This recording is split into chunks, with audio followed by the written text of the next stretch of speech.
First Blood.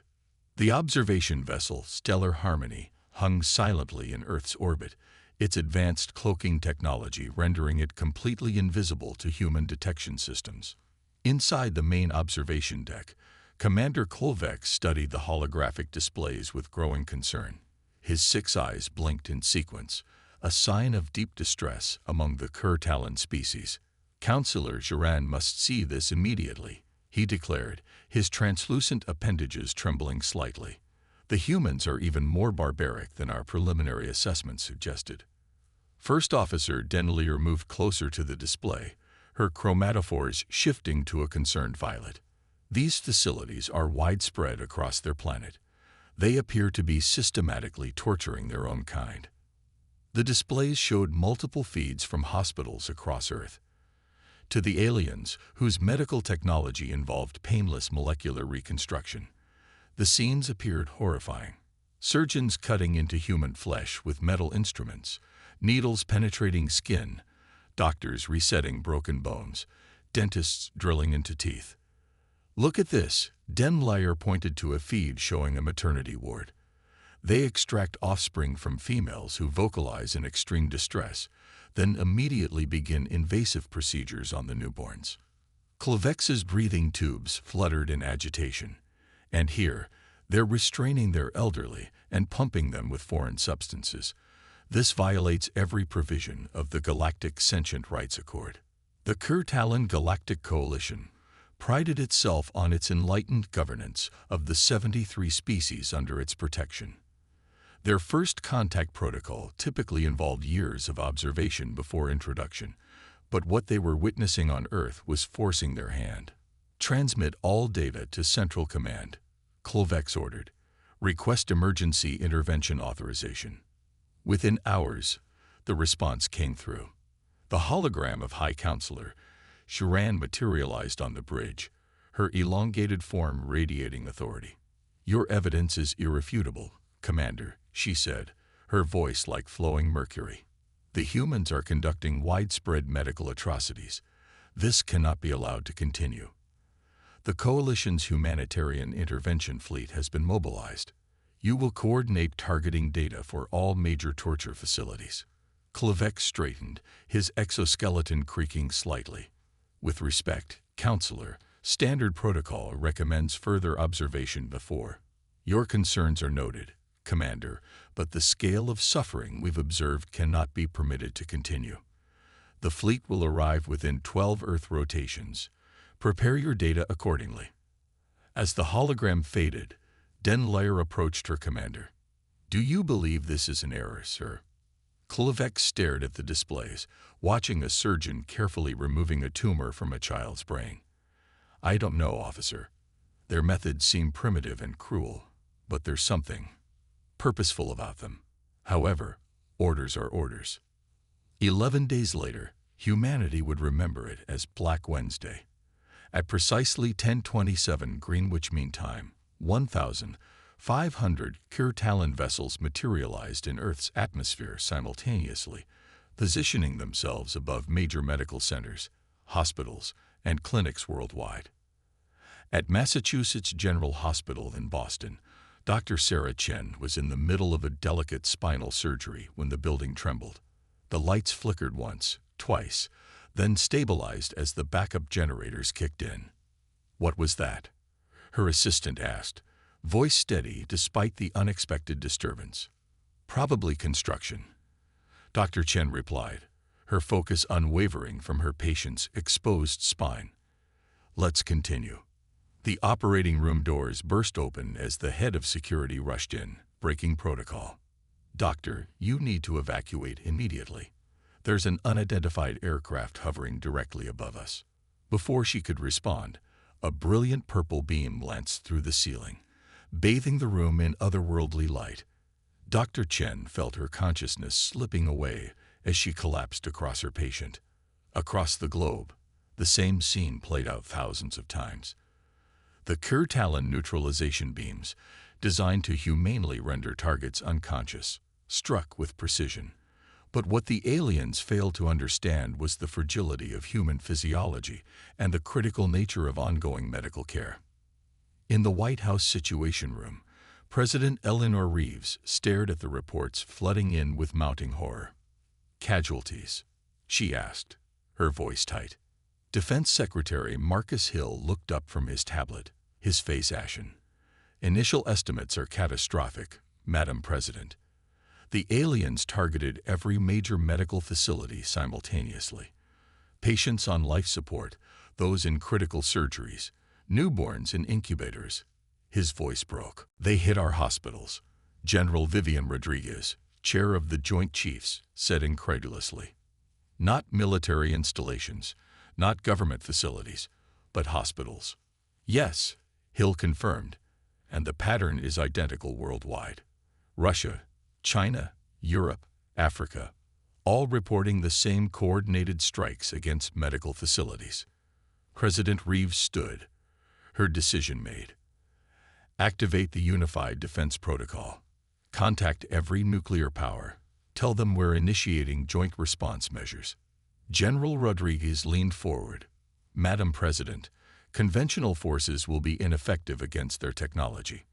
The targeting systems can't even lock onto their vessels. Then what options do we have?" the President demanded. The room fell silent until Dr. James Wilson, Director of Advanced Defense Research, cleared his throat. "There is Project Reaper, Madam President." The tension in the room thickened. "That's a theoretical program," Secretary Hill objected. "It's never been field tested."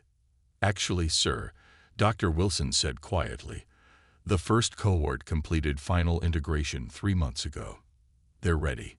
President Reeves' eyes narrowed. "You're talking about sending 23 experimental soldiers against an alien armada." 23 Reapers, Dr. Wilson corrected. "And yes, that's exactly what I'm proposing." Meanwhile, aboard the coalition command vessel Righteous Intervention, High Counselor Giran was receiving disturbing reports. "What do you mean, complications?"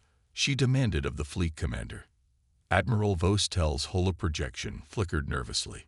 The neutralization beams functioned as designed, but many humans were connected to primitive life support systems that failed when our fields disabled their technology.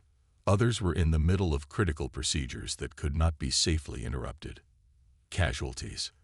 Preliminary estimates suggest hundreds of thousands, possibly millions.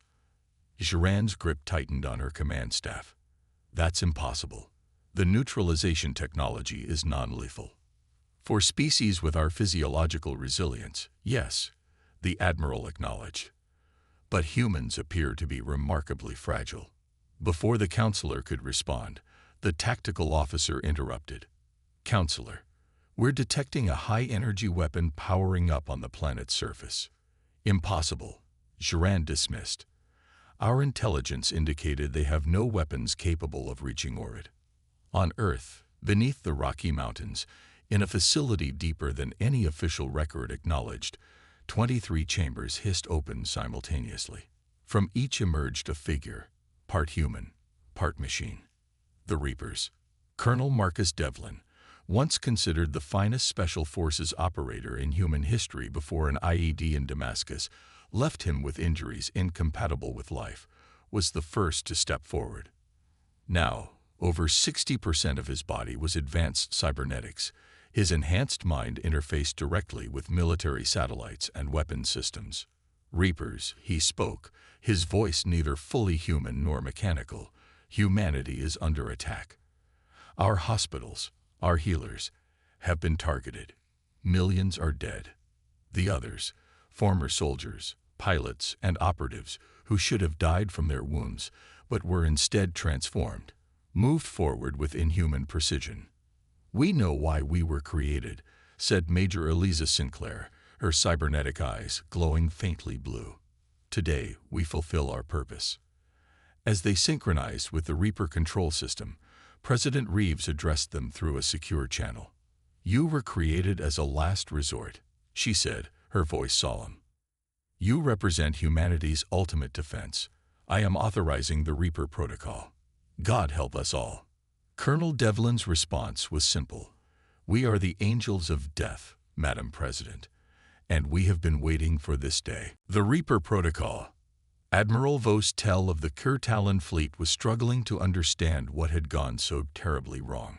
The humanitarian intervention, meticulously planned to end the barbaric medical practices observed on Earth, had somehow resulted in a catastrophic death toll among the very beings they had intended to save. "We need to establish communication with their leaders," he insisted to High Counselor Sharan. "Explain our intentions were benevolent. Our translators have been broadcasting continuously on all frequencies," the communications officer reported. "They're not responding." "Perhaps they cannot," Sharan suggested. "Their communications infrastructure may have been more extensively damaged than we." The tactical officer interrupted with uncharacteristic urgency. "Energy spike detected. Massive power signature activating in the region they call North America." Deep beneath Cheyenne Mountain, Colonel Marcus Devlin and his 22 fellow Reapers stood within the quantum acceleration chamber. Unlike conventional weapons or vehicles, the Reapers themselves were the delivery system, each a self-contained strategic asset. "Synchronization at 100%, reported Dr. Wilson from the control room. "Quantum entanglement stable across all subjects." The 23 Reapers stood in perfect formation, their enhanced bodies gleaming under the harsh lights. They represented the absolute pinnacle of human military technology. Soldiers whose broken bodies had been rebuilt with experimental cybernetics, whose minds were augmented with advanced neural networks, whose very cells were infused with nanomachines that could repair damage in seconds. "Initiate Reaper Protocol," President Reeves commanded from the White House bunker, her voice thick with the weight of her decision. Colonel Devlin's cybernetic eyes glowed brighter. "Angels of death, prepare for deployment." The quantum acceleration chamber hummed to life, energy crackling between specialized conduits. Unlike conventional transportation, the Reapers would not be launched in ships or pods. They would simply appear, their quantum signatures teleported directly into the heart of the alien fleet. Deployment in 3, 2, 1. A blinding flash of light enveloped the chamber, and the Reapers vanished. Aboard the Coalition command vessel, alarms blared as quantum disruptions were detected throughout the fleet. "Impossible," the science officer exclaimed. "They're appearing inside our ships." Before Admiral Vostell could respond, the bridge doors exploded inward. Through the smoke stepped a figure unlike anything the Kurtalans had ever seen, partly organic, partly mechanical, wholly terrifying. Colonel Devlin surveyed the alien bridge, his enhanced sensors identifying the command structure instantly. His right arm reconfigured, transforming from a humanoid limb into a weapon of alien design.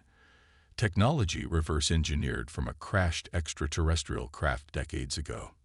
"You attacked our healers," he stated, his voice modulated to penetrate alien translators. "You murdered our sick and wounded." High Counselor Sharan stepped forward, her appendages raised in a gesture of peace. "There has been a terrible misunderstanding. We believe your medical facilities were torture centers. We meant to save." "Silence," Devlin commanded. 23 Reapers against your fleet of thousands. Let's see if the odds are in your favor." Across the alien armada, similar scenes unfolded as the other Reapers materialized on key vessels. Major Eliza Sinclair appeared in the fleet's main weapons control center, her cybernetic systems instantly interfacing with the alien technology. "Fascinating architecture," she commented to the terrified Kurtalan technicians as her nanomachines spread through the ship's systems like a digital plague, "but fundamentally flawed." Commander Jason Santos, once the Air Force's top cyber warfare specialist, before a helicopter crash shattered his body, emerged in the fleet's communications hub. Within seconds, he had seized control of the entire network. "All Reapers, I have fleet-wide comms," he reported through their neural link, initiating synchronized attack. What followed was unlike any combat the Coalition had ever experienced. The Reapers moved with impossible speed, their enhanced bodies impervious to the aliens' non-lethal defensive measures. Their integrated weaponry, designed specifically to counter advanced technological threats, bypassed shields and armor with ease. Major Sinclair, having successfully compromised the weapons systems, began systematic sabotage. Disabling propulsion and weapons on all secondary vessels, she reported. Primary targets remain under Reaper control. Lieutenant Wei Chen, whose expertise in demolitions had earned him the nickname Ghost before an explosion left him on the brink of death, methodically placed quantum disruptors throughout the fleet's engineering sections. Charges set, he confirmed. Ready to cripple but not destroy on your command, Colonel. Within 17 minutes, the entire Kirtalan fleet, the pride of the Coalition's humanitarian intervention force, had been effectively neutralized by just 23 enhanced humans. On the command vessel, Colonel Devlin stood before the High Council members, who now understood the gravity of their error. "We misinterpreted everything," Joran admitted, her color patterns expressing deep remorse. "Your medical practices appeared barbaric to us, because our physiologies and technologies are so different. And so you decided to attack," Devlin stated, without attempting communication, without seeking understanding. "We believed we were saving innocent beings from torture," Admiral Vostell explained.